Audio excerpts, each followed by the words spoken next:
In today's session, we want to continue talking about problem solving and using the 5 Why in doing root cause analysis.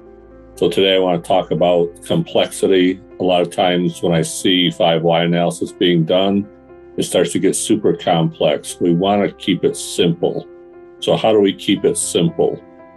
We need to have a cross-functional team, and that cross-functional team needs to bring their expertise, knowledge, and experience to the table so we can look at the problem from a different perspective.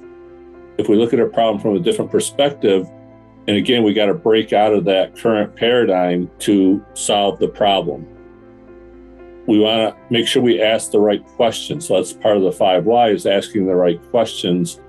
And then when we look at what Albert Einstein said, he said, if you can't explain it to a 60-year-old, you don't understand it yourself. So we got to break it down, the problem, into finite components and understand those components and be able to explain the cause and effect thinking. You can't explain it simply in cause and effect thinking, then, like he says, you don't understand it.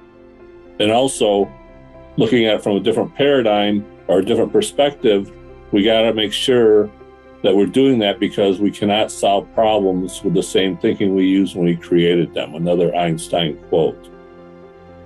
I want to continue with the 5 Why analysis. Last time we left off with question number 2 of the second why. Why is there insufficient data collected at the time the problem occurs? And so I was able to do some investigation, and what I came up with, employees don't have the capacity or capability to gather the necessary and sufficient data on the situation. So we're looking at necessary and sufficient. So what data should be gathered, and do we have enough of that data, good data, to describe the current situation? If we don't, it's not necessary and sufficient. And I also see that employees don't have the capacity, so they don't have the time to be able to do it. So that was verified by me doing some more investigation. And what I found is when I look at the data that's being gathered, it's not sufficient to do a good problem statement. It lacks detail and data. And also employees are overloaded with their workload, so they're just pencil whipping it to try to gather and fill out the form, usually the data collection form or the corrective action form that's used when the problem was identified and documented.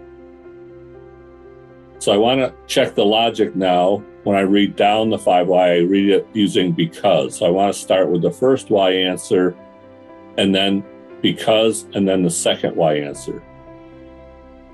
There's insufficient data collected at the time the problem occurs because employees don't have the capacity or capability to gather the necessary and sufficient data on the situation. Now, to me, that makes logical sense. Now, I want to read up the 5 Why using if-then. If employees don't have the capacity or capability to gather the necessary and sufficient data on the situation, then there's insufficient data collected at the time the problem occurs. And again, that makes logical sense. So that works both ways. So now I want to go and ask my third why question from my second why answer. My third why becomes, why don't employees have the capacity or capability to gather the necessary and sufficient data on the situation? And what I answered that with is employees don't have sufficient protective capacity, and they're not properly trained on investigation techniques. What I'm saying here is, if people are busy all the time, we're never going to get problems solved because they're constantly firefighting. We got to get out of that firefighting mode and move to more proactive mode. To get to a proactive mode, we need extra capacity so people can't be utilized 100% of the time. We need time for them to work on proactive issues. And if they're not trained properly on how to do investigation techniques, of course, they're not going to get the necessary and sufficient data on the situation. For next week, I'm going to try to get information to verify that this is happening in organizations. And again, if you watch this video and you see evidence of that third why, that employees don't have protective capacity and they're not properly trained, I'd like feedback back on that so that we can move on to the fourth why. Again, when we're doing the problem solving, we need to keep it simple, so don't try to get it complex.